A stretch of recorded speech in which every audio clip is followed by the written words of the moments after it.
Por favor, abran sus Biblias en Juan capítulo 6 y quiero que veas esto. Empezando en el versículo 60. Esta es la parte 2 de entendiendo los pensamientos de Dios. La semana pasada predicamos la parte 1 y leímos la escritura donde Dios dice: mis pensamientos no son tus pensamientos, mis maneras no son tus maneras. Y está hablando a la humanidad.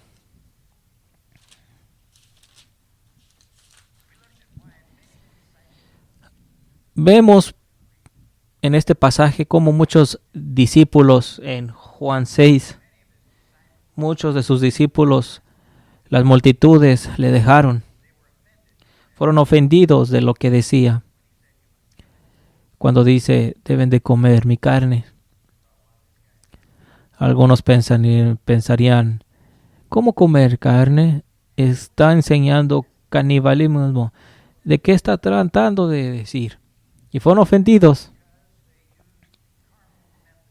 Y fueron ofendidos porque usaron con una interpretación carnal, literal. Pero dijo la razón. Dice, Él es el Espíritu que da vida. La carne de nada aprovecha.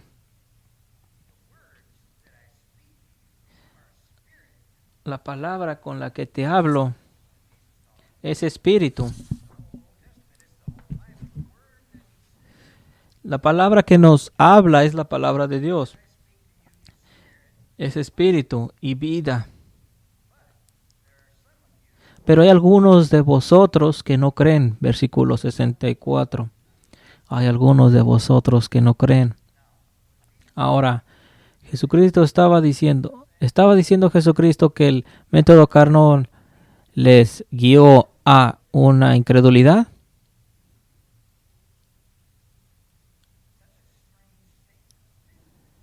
Una declaración los ofendió, comer su carne. Así que desde el principio le siguieron. Y se les pregunta a los apóstoles, ¿también me dejarán? ¿Qué tal ustedes? Y Pedro dice, ¿a quién iremos? Tú tienes palabras de vida eterna. No creo que Pedro haya entendido más que los otros, pero tuvo más evidencia de que Jesucristo tiene las palabras de vida, aun cuando no entendía completamente.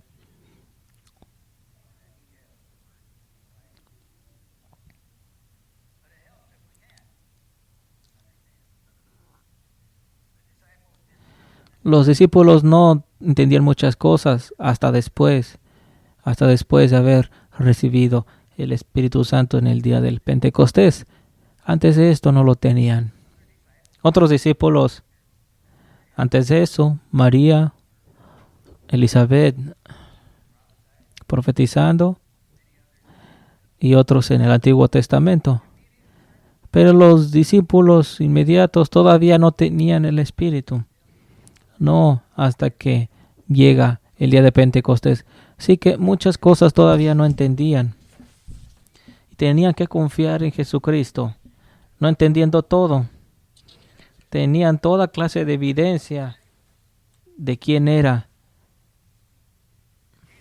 Así que Jesucristo les dice en Juan 16:12, tengo todavía muchas cosas que decirles, pero no puedo darlas todavía.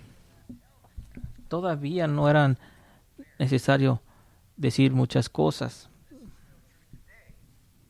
Y esto es verdad todavía el día de hoy. Todavía no las podéis sobrellevar. No somos maduros. Pero el Espíritu Santo los guiará a toda verdad y os hablará por su propia cuenta. ¿Y qué son estas cosas que no podéis sobrellevar? ¿Puedes pensar en algo que les reveló después de haber ascendido y después de haber recibido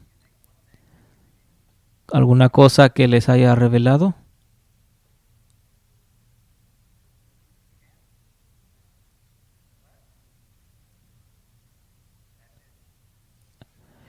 que los gentiles y los judíos y ese bloque es partida por Cristo. ¿Y cómo fue revelado esto? Pedro tuvo una visión. Y esto es después de que hubiera ascendido. Recuerda que el evangelio nada más era para samaritanos y judíos. Pedro yendo a los judíos en el día de Pentecostés, después va a Samaria y abre la puerta a los samaritanos. Pero los gentiles todavía excluidos, y estos judíos no tenían nada que ver con los gentiles, no comerían, no irían a sus casas. ¿Por qué? Porque gentiles son paganos, creen en muchos dioses, son como animales impuros, pero Pedro tiene esta visión donde tiene hambre, están preparando la comida y ve esta manta con todos estos animales impuros, escorpiones, serpientes, animales que la ley de Moisés dice que no pueden comer, que son impuros. Y Dios dice a Pedro, mata y come. Pedro dice, yo no he comido nada impuro en mi vida entera. Dice, no llames impuro lo que yo he hecho limpio. No tenía idea de lo que significaba, pero tiene una visión una vez más y todavía no conoce el significado. Y una tercera vez y todavía no sabe qué significa. Y después toca la puerta. Y eran gentiles. Y dicen, maestro, aquí hay un centurión. Significa que era un comandante sobre soldados romanos. Y tiene una aparición del ángel que le dice que se ha mandado a buscar un hombre llamado Pedro. Así que Pedro entiende lo que significaba. Los judíos no van con los gentiles, pero dice Dios, no llames a los impuros. Impuros, este es el mensaje de interpretación bíblico. Estos animales impuros representaban los paganos, los gentiles, pero que se inclina al Dios de los judíos y aparece diciendo, Dios ha recibido sacrificios y oraciones. Y Pedro va entonces, va a las casas, trae a judíos también. Nunca habían hecho esto antes. Y empieza a ministrar acerca de Jesucristo. Y de repente el lugar tiembla y el Espíritu Santo baja a estos gentiles y empiezan a hablar en lenguas y profetizando. Pedro está sorprendido con los otros apóstoles. Un sobresalto. Abrió la puerta a los gentiles y dice Dios, se le dio la llave. ¿Tiene sentido? Esta es una de las cosas que el Espíritu Santo reveló después. No fue revelado cuando Jesucristo estaba con los apóstoles. No fue revelado cuando ascendió. Estuvo 40 años con ellos y nunca les dijo de esto. ¿Sabes? Así trabaja la palabra. Tenemos que crecer para poder entender ciertas cosas.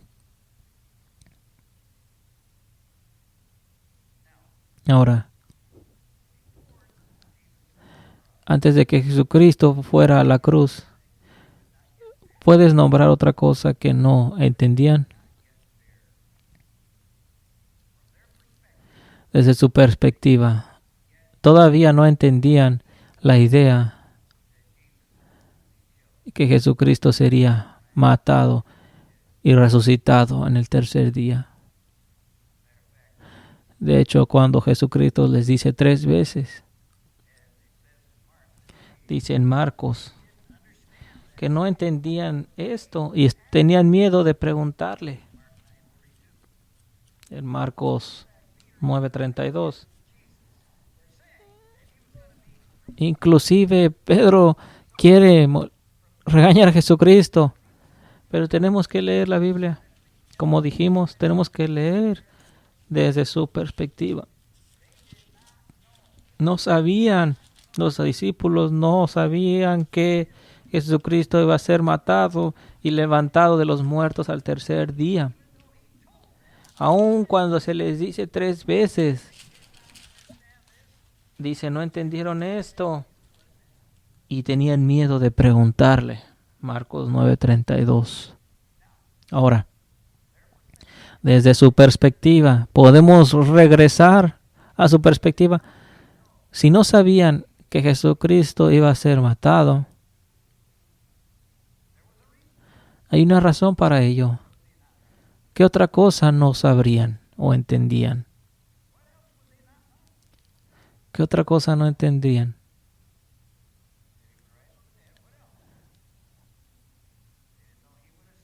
No sabían que iba a ascender a la diestra del Padre Todopoderoso. ¿Qué otra cosa no sabrían?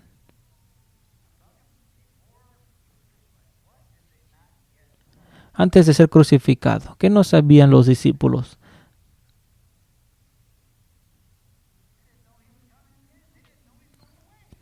No sabían que se iba a ir y regresar de nuevo.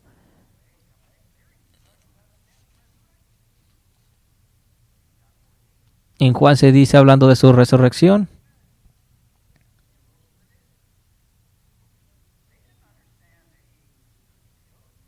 no sabían que iba a ser asesinado, no sabían que iba a ser iba a ascender, no entendían que iba a regresar.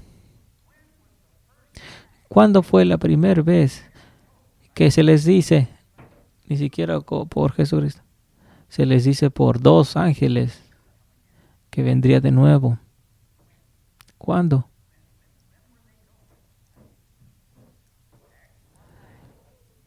En Hechos se dice, entonces desaparecen las nubes Jesucristo, y esa era su venida al anciano de días para recibir su reino eterno, y se sienta a la diestra en el lugar de David, su padre, el anciano de días en el trono celestial. Padre celestial que estás en los cielos, ascendió a los cielos. No hablando de su segunda venida, es su primer venida cuando recibe su reino. Tenemos que leer toda la Biblia. Y tenemos que leerla de nuestra perspectiva. Algunos dirían hablando de su segunda venida. No puede hablar de esto. Los discípulos no sabrían de la segunda venida, pero se les dice, los ángeles se les dice, después de desaparecer en las nubes, es la primera vez que se les dice que va a venir de nuevo. ¿Podemos ver esto? Tenemos que leer la Biblia desde su perspectiva, no de nosotros. ¿Es difícil esto?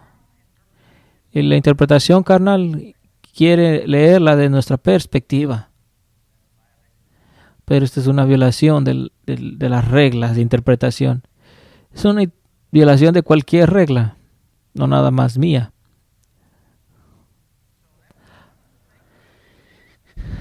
Así que no podían soportar esta verdad. No tiene nada que ver con lo que debían de hacer. Y de hecho, antes de ascender, todavía esperando de Jesucristo que su venida sea ¿qué? ¿Cuál era su venida desde su perspectiva en aquel tiempo?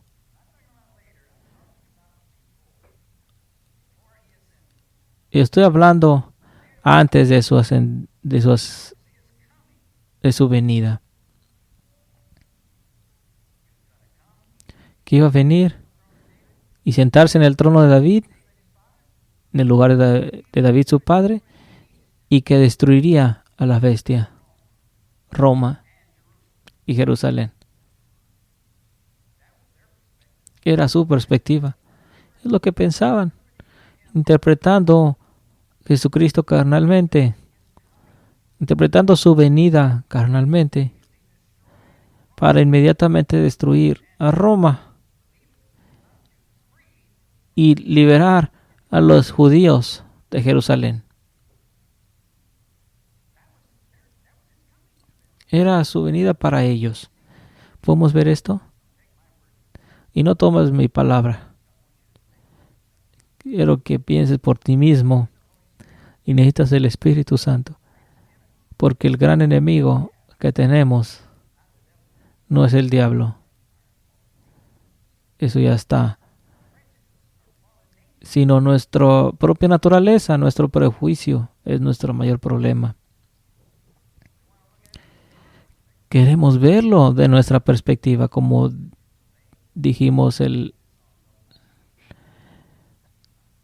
la semana pasada, que se trata de Jesucristo, no se trata del anticristo, se trata de Jesús. Aleluya. Así que cuando se le pregunta, 2-3 días después de ir a la cruz, antes de ir a la cruz, entonces tenemos que ir ahí y hablar desde su perspectiva. Cuando se le pregunta en Mateo 24:3, ¿cuál será la señal de tu venida y el final de la era? Y son 2 preguntas. La pregunta es, la primera, ¿cuándo estas cosas serán? ¿Cuál es el contexto? Jerusalén, Jerusalén, aquella que mata a sus profetas, serás destruida. Y no habrá piedra sobre piedra en este lugar. Así que ellos preguntan esto, ¿cuándo será? ¿Y cuál será la señal de tu venida? Y el final de la era. Y para ellos era la venida del Mesías. Y su venida era el final de la era de ellos, no de nuestra era, su era, desde su perspectiva.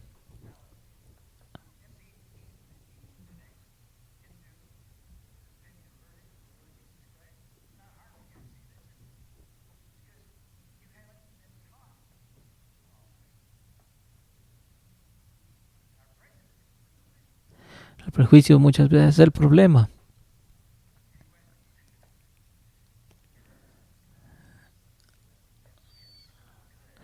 Y ha sido una gran bendición la escuela dominical,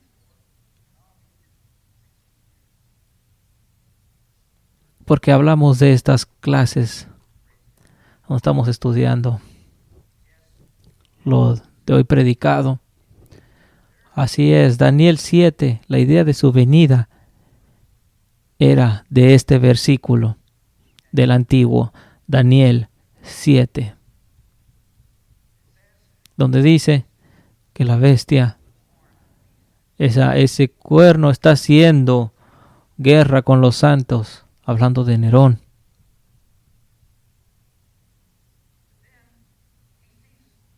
Pero después ve el templo en los cielos y el anciano de días, donde la corte y el juicio tomando lugar, y miles y millares de ángeles, y la corte y el anciano de días. ¿Quién es? Dios el Padre estaba sentado. En otras palabras, llegas a corte y la corte está en sesión y ese juicio es hecho. Y dice, uno como el Hijo de los Hombres, viene al anciano de días, y a él se le da todo el reino eterno que nunca será destruido. Esa era su venida. Y a partir de ahí ha estado reinando, gobernando en medio de sus enemigos, hasta que ponga a todos sus enemigos debajo de sus pies. Y el último enemigo es muerto. Y eso será cuando venga de nuevo. Y aleluya, porque no importa qué tan mal parezcan las cosas, sabemos que Él está ganando. Aunque nos quemen vivos, estamos ganando. No importa. Estamos en el equipo ganador. ¿Puedes decir amén, aleluya? Este es el Evangelio. Ahora, después de resucitar, se apareció varias veces. Y el último día está en el monte de los olivos. Y le preguntan. Y esto muestra que están interpretando su venida carnalmente. Porque le preguntan, Señor, ¿restaurarás en este tiempo el reino de Israel? En otras palabras, ¿destruiremos nuestros enemigos hoy? ¿Qué es lo que responde? No es por ti que sabes tiempos y temporadas, pero queremos saber. Entonces hay un libro de gente que ha puesto una fecha para la segunda venida, violando de lo que se les dice a ellos.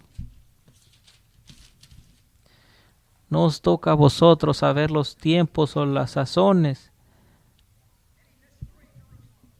Y cuando dice que vendría pronto y destruiría Jerusalén, así lo hizo. Porque Esteban lo hubo también predicho y fue apedreado por decirlo. Jesucristo el Nazareno dice, destruiría este lugar y cambiar las costumbres. Este es el fin de la era traída a nosotros por Moisés. Jesucristo de Nazaret. Jesucristo lo hizo. Vino espiritualmente. Esta es la interpretación espiritual en vez de la carnal. Que todavía estaban llegados. Sí, Roma fue destruida 500 años después, no inmediatamente. Pero no se les dice cuándo.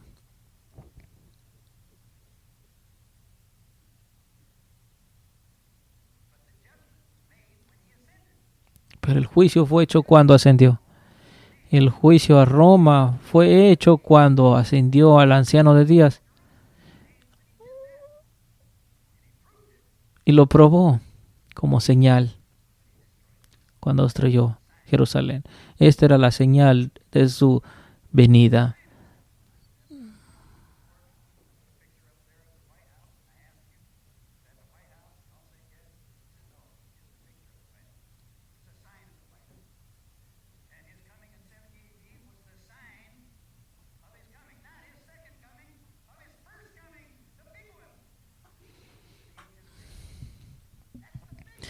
Y esa venida es la real. ¿Recuerdan la predicación de la ascensión? Está reinando en medio de los enemigos. Y en este versículo, en Salmos 1:10, es el verso más citado del Antiguo Testamento. Debe ser importante. Es el versículo más citado. Dice, gobierna en medio de tus enemigos. Y algunos dirían, esta es su segunda venida. No, en la segunda venida ya no habrá enemigos. Cuando venga de nuevo. Y está en el proceso de hacerlo. Desde que ascendió. El cristianismo, ahí están las gráficas, que está creciendo. Y esa pequeña piedra está creciendo. Y nada va a pararlo.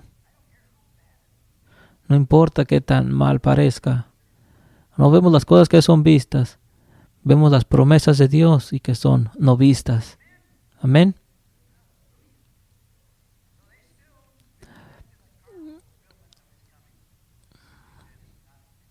Así que dice Dios, podemos decirlo juntos.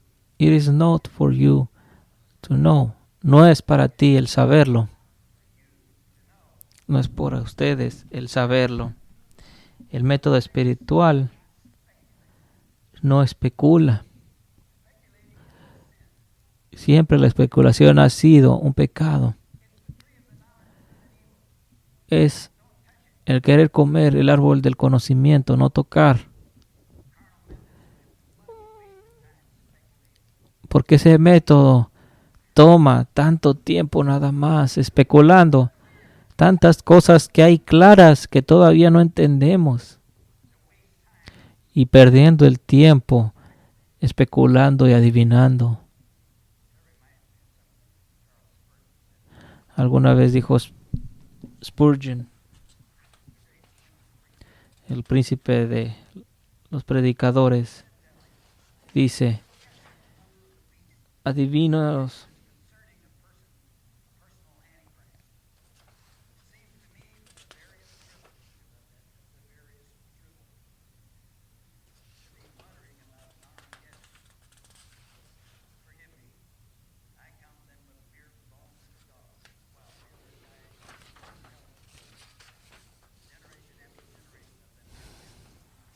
Generación tras generación,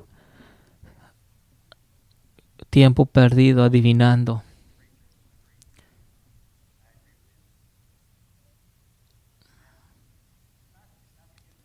No es para nosotros el adivinar, el saber estas cosas.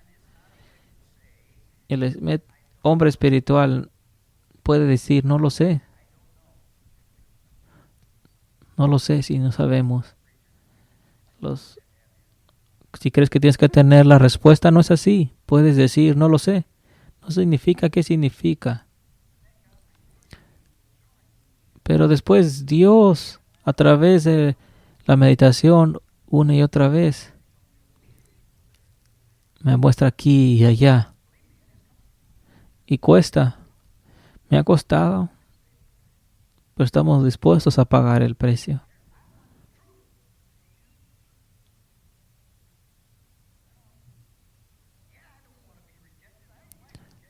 Sí, claro que no nos gusta el rechazo. Es difícil tomar el rechazo.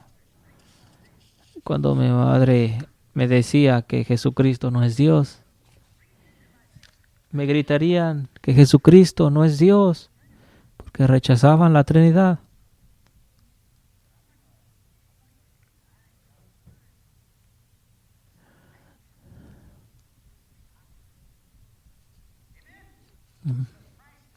Hay un precio que hay que pagar.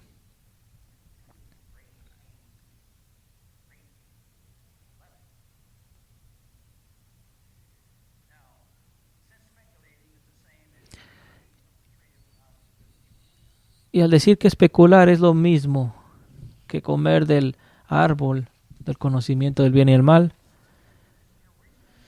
especular de hecho es el primer pecado. Comiendo,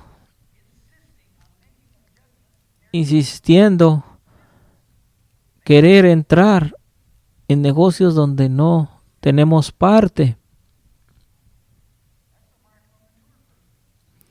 Pero la marca de una persona madura es esperar.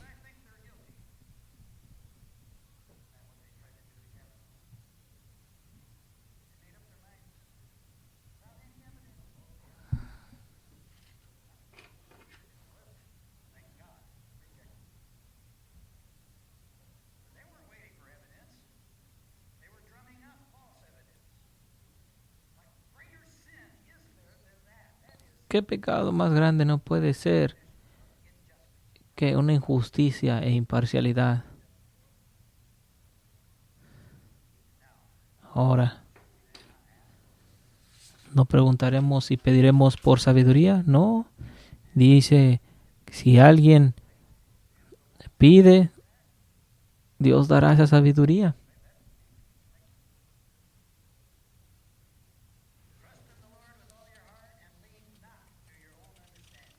Confiando en el Señor con todo tu corazón y no confiando en nuestro propio entendimiento. Esa es una regla. Dios ha dado a mucha sabiduría a muchas personas. Y si yo vendría con una nueva revelación o un nuevo entendimiento, la presentaría a gente que conoce y quiero su análisis de este entendimiento.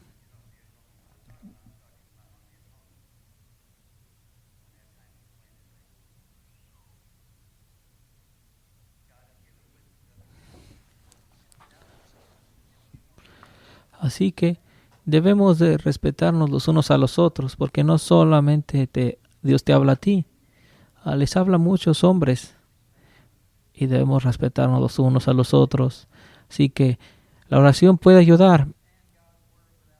No podemos entender a Dios sin oración. Pide y recibirás, pero confía que Él no miente.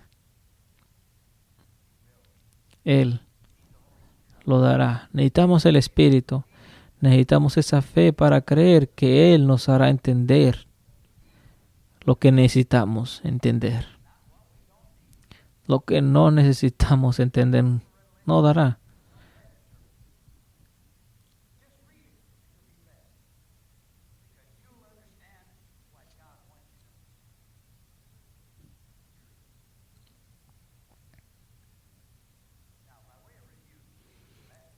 Entonces, para resumir, la semana pasada mencionamos que los judíos usaron ese método carnal de interpretación. ¿Por qué? Porque insistían que la circuncisión era necesario para la salvación.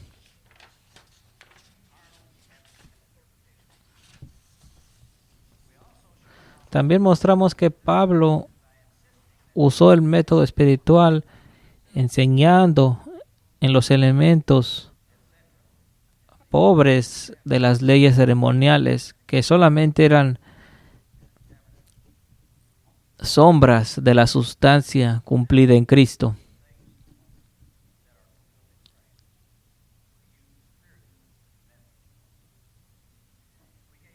También dimos ejemplos de cómo el método espiritual usa alegorías, tipos, copias, símbolos, analogías, discurso figurativo, parábolas.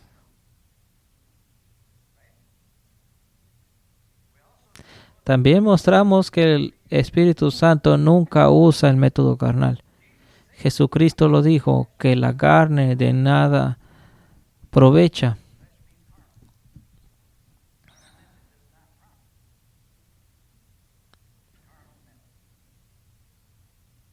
Pero mostramos que ambos métodos, que el carnal y el espiritual, literalmente hablan también figurativamente.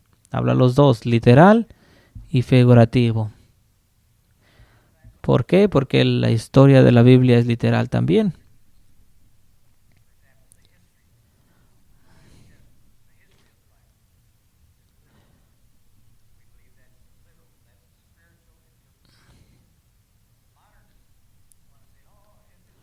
Alguien diría, no, esto es cosas inventadas.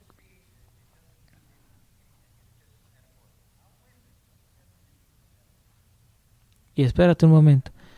¿Qué es una metáfora entonces? Claro que la historia en la Biblia es literal. La historia de Moisés, Abraham es historia. Y el método espiritual aplica ese ejemplo a nosotros. Amén. Esto es el método gramático histórico de interpretación. Y el método es figurativo y literal. ¿Tiene sentido?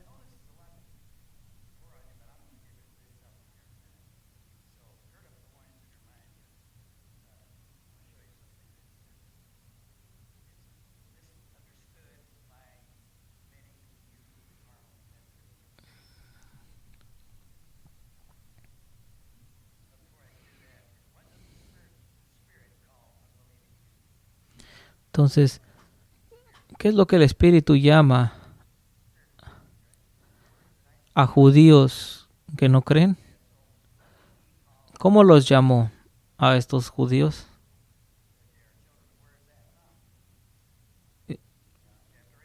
Hijos del diablo. ¿Dónde encontramos esto? En Juan 8:44. Entonces, inconversos judíos, así fueron llamados.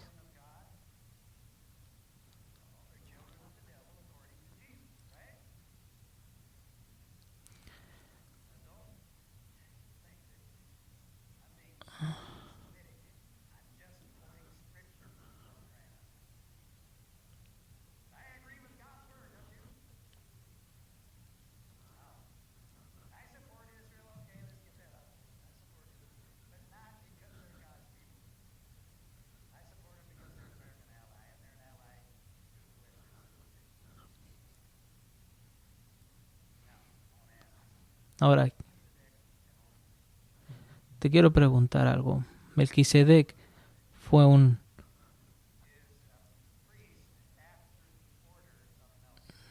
dice, de acuerdo al orden de Melquisedec. ¿Te acuerdas de Génesis? Donde fue un sacerdote y después de que Abraham hubo salvado a Lot de Sodoma y Gomorra y dio 10% al sacerdote en Jerusalén, llamado Salem en aquel tiempo.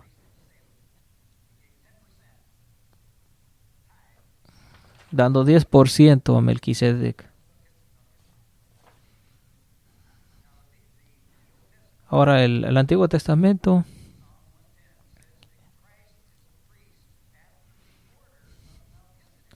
dice que es Jesucristo, de acuerdo al orden de Melquisedec. Lo que el escritor está diciendo, está escribiendo a quién. ¿A quién se le está hablando en Hebreos? A hebreos. Hebreos judíos que se habían hecho cristianos y ahora están considerando regresar al judaísmo. Así que todo el libro es traerlos a Jesucristo. Y los argumentos que los judíos tienen fue: Jesucristo no puede ser nuestro sacerdote porque él no desciende de la tribu de Leví, de Aarón.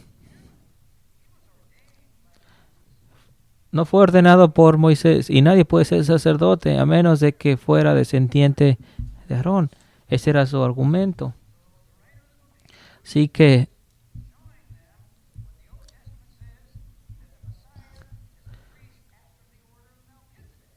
dice que el Mesías es después del orden de Melquisedec. Melquisedec sin padre, sin madre, sin genealogía, que ni tiene principio de días ni fin de día.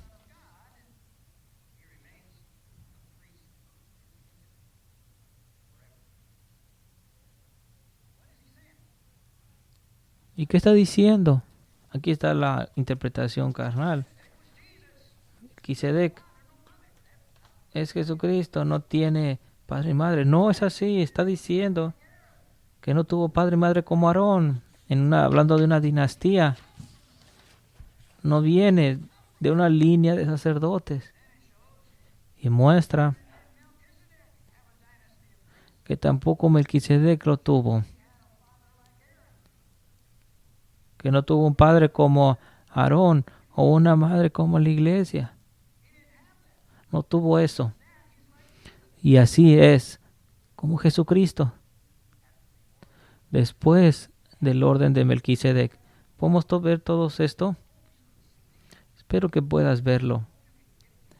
Espero que puedas ir más allá del método carnal.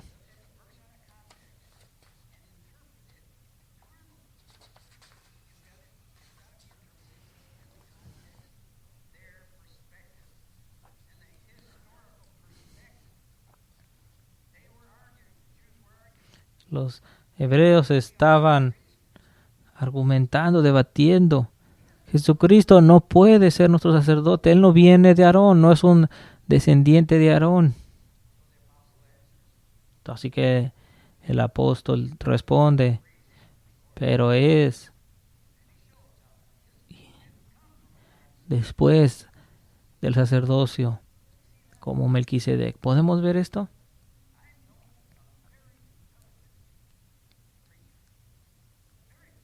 Podemos ver muy inteligentes predicadores diciendo Melquisedec es Jesucristo. ¿Ves cómo no se trata de inteligencia? Se trata de buscar a Dios espiritualmente. Amén.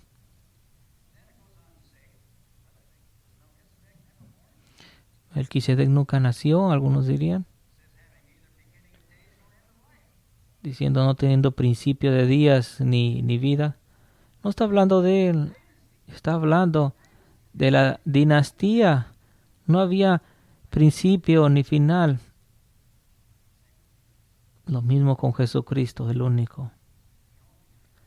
único sacerdote.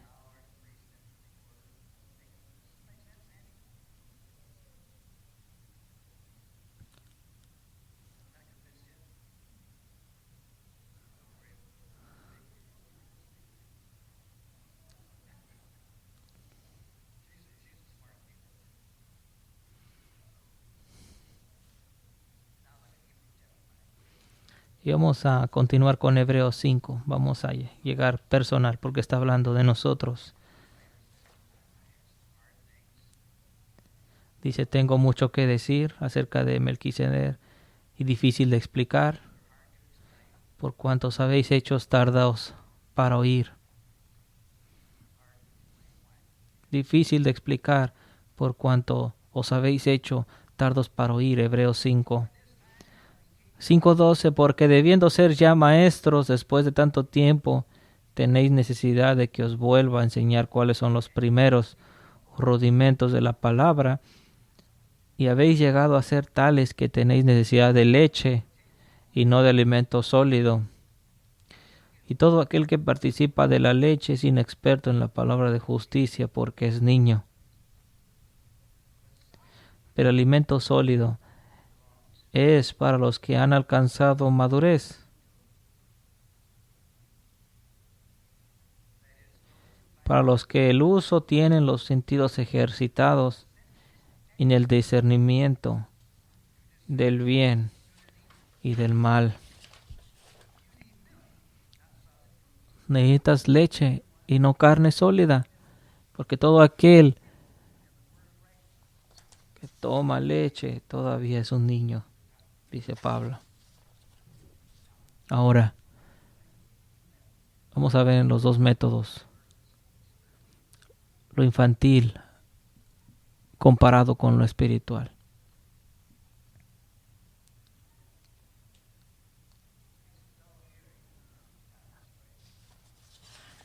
Hablando de tardanza para oír, hablando de ejercitar los sentidos en la palabra.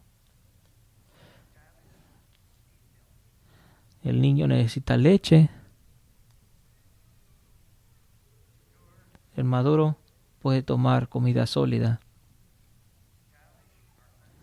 El niño no tiene experiencia, está inexperto en la palabra. Puede entender muchos hechos, pero son expertos en interpretarlos. El maduro, para el uso de la razón. Así que lee la palabra. Así que si no entiendes, lee los comentarios.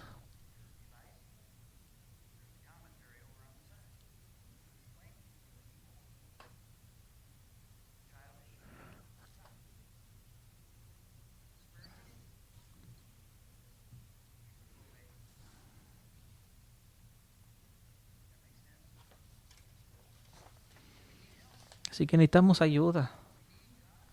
Necesitamos la ayuda de Dios. Y créeme, Él ayudará.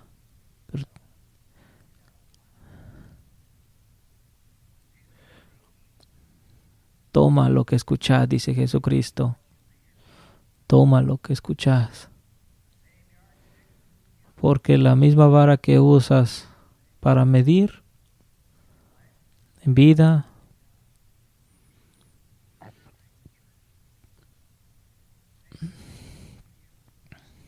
será medido en ti.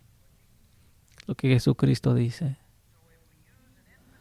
Así que si usamos una vara infantil, nos quedaremos y oremos para que esto no quede así.